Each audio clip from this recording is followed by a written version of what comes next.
안녕하십니까. 전자전기 종합 설계 2조 발표 시작하도록 하겠습니다.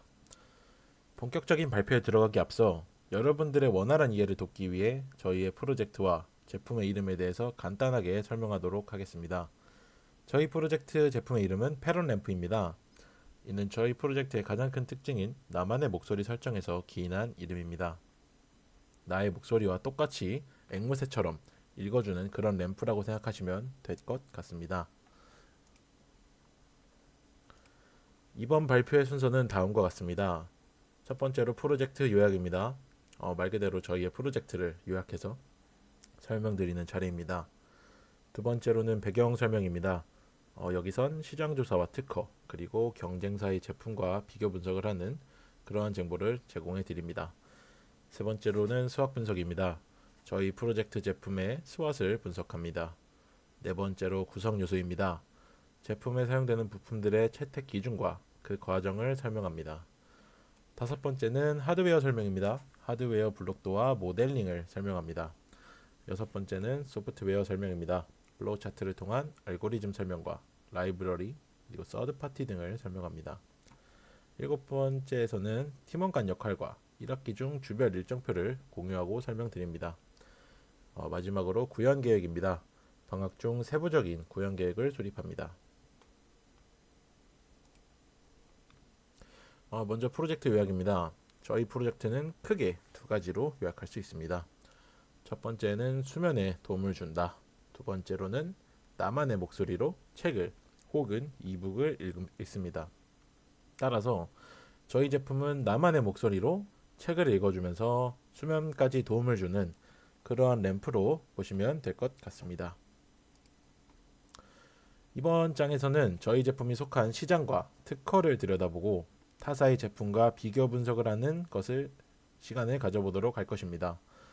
먼저 시장의 그래프를 보게 되면 가장 눈에 띄는 시장이 두 개 있습니다.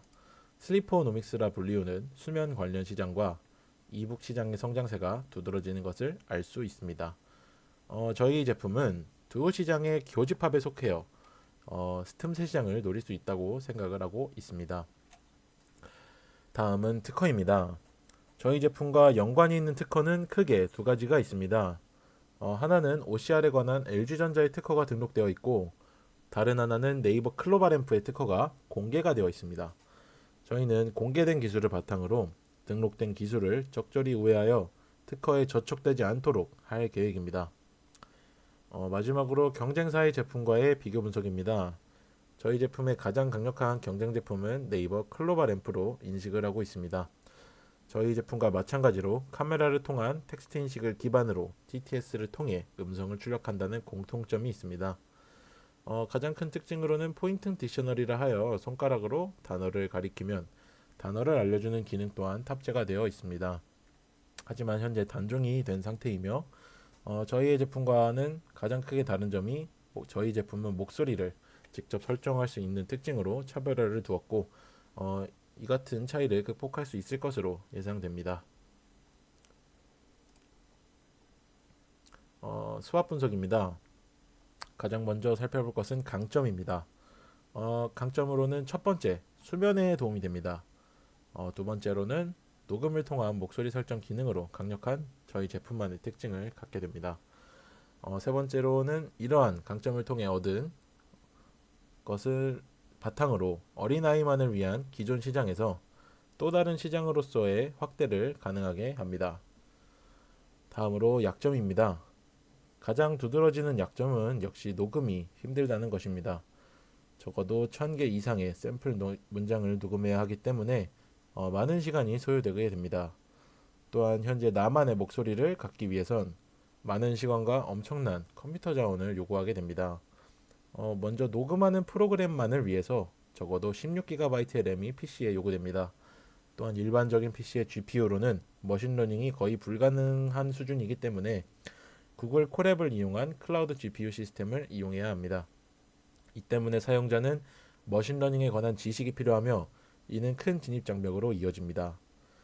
마지막으로 종이책을 읽을 시 사용자가 직접 페이지를 넘겨줘야 하는 불편함이 존재하고 있습니다.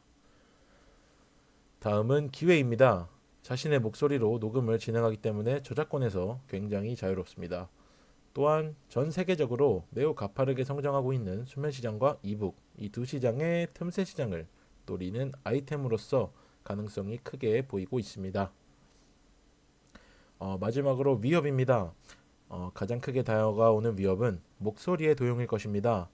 이를 범죄에 악용하게 된다면 큰 위협이 될 것이라고 저희는 판단하고 있습니다. 그 다음으로 존재하는 것은 언어의 획일화입니다. 현재 저희의 프로젝트는 한글을 대상으로 하고 있지만 영어나 혹은 다른 언어로 읽고 싶다면 그 해당 언어로 역시 녹음을 따로 다시 진행을 해주어야 하는 불편함이 있습니다. 이번 슬라이드에서는 제품을 자세히 분석하기 전에 어떤 부품들로 이루어져 있고 왜 이러한 부품들을 채택했으며 최종 선택 기준과 그 이유를 알아보는 시간을 갖겠습니다. 가장 먼저 프로젝트의 핵심인 라즈베리 파이는 여러 가지 장점도 있지만 이에 따른 제약도 존재합니다. 디바이스 마트의 제품 상세 설명에 나와 있는 정보에 따르면 라즈베리 파이는 굉장히 저전력으로 운영이 되지만 일반적으로 연결되는 제품에 따라 700에서 1000mAh를 사용하게 됩니다. 주변 기기들이 전력이 어댑터에서 공급되는 기준을 넘어가게 된다면 외부 전원을 필수적으로 요구하게 되는데 저희는 이런 외부 전원에 대한 고민을 최대한 덜고 싶었습니다. 따라서 어댑터에서 제공하는 2.5A 허용 한도 내에서 굉장히 낮은 전력을 사용하는 부품들로 제품을 구성하게 되었습니다. 이러한 고민은 제품 선정에 굉장한 제약을 주었지만 라즈베리 파이 전용 카메라 모듈과 스피커 부품 그리고 저전력 LED 조명을 찾게 되면서 이러한 문제를 해결하였고 제품 선정을 완료하게 되었습니다. 이번 슬라이드에서는 하드웨어에 관한 상세 정보를 알아볼 것입니다. 가장 왼쪽에 보이는 모습은 패키징을 완료했을 때 예상되는 모형입니다. 하단부에 라즈베리 파이를 비롯한 회로가 입구 쪽에 들어가게 될 것입니다. 그리고 리본 케이블을 통해 상단부에서 카메라와 LED가 위치하게 될 것입니다. 그 다음에 오른쪽으로 보이는 것은 스위치를 이용한 회로의 제어를 나타낸 블록 차트입니다. 버튼 1은 조명을 껐다 켜는 간단한 명령을 수행합니다. 버튼 2는 이제 모드의 변환을 제어하게 되는데 이때 모드는 두 가지가 존재하게 됩니다. 블루투스를 이용한 텍스트 리딩 모드가 있습니다. 먼저 그 다음에 다른 모드로 카메라를 활용한 옵티컬 캐릭터 리딩 즉 OCR 모드가 있습니다. 간단히 예를 들자면 OCR 모드에서 버튼 2를 누르게 되었을 때 텍스트 리딩 모드로 넘어가게 되는 것입니다. 세 번째 버튼은 음량을 조절하고 네 번째 버튼은 플레이 스탑 기능을 탑재하고 있습니다. 이러한 기능들을 합성하여 최종적으로 각자의 개성 있는 목소리로 종이책을 읽거나 이북 등 텍스트를 읽어내는 램프로서 기능을 하게 되는 것입니다. 여덟 번째 슬라이드입니다. 하드웨어를 알아봤으니 이번엔 소프트웨어를 알아볼 차례입니다. 플로우 차트를 통해 어떻게 동작하는지 알아보겠습니다. 먼저 OCR 이북 프로세스입니다. 이 과정은 책을 램프 아래에 놓고 카메라를 통해 이미지 캡처를 하게 되면 이를 디지털 문자로 추출하게 됩니다. 이 과정은 모두 파이썬 위에서 이루어집니다. 이북은 텍스트 파일에 적혀있는 문자를 그대로 가져와서 사용하게 됩니다. 다음으로 보이스 프리셋의 유무를 확인합니다. 머신러닝을 통해 합성된 보이스 프리셋이 없을 경우를 대비하여 만든 분기입니다. 보이스 프리셋이 있다면 추출된 음성 프리셋과 문자를 WAV, MP3 등으로 합성하지만 없는 경우가 있을 수 있습니다. 이때 중간 발표 때 보여드린 구글 TTS를 이용해 음성 파일로 추출하게 됩니다. 이러한 음성 파일을 스피커를 통해 출력하게 되면 우리의 목소리 혹은 구글 TTS의 목소리로 책을 읽어주게 됩니다.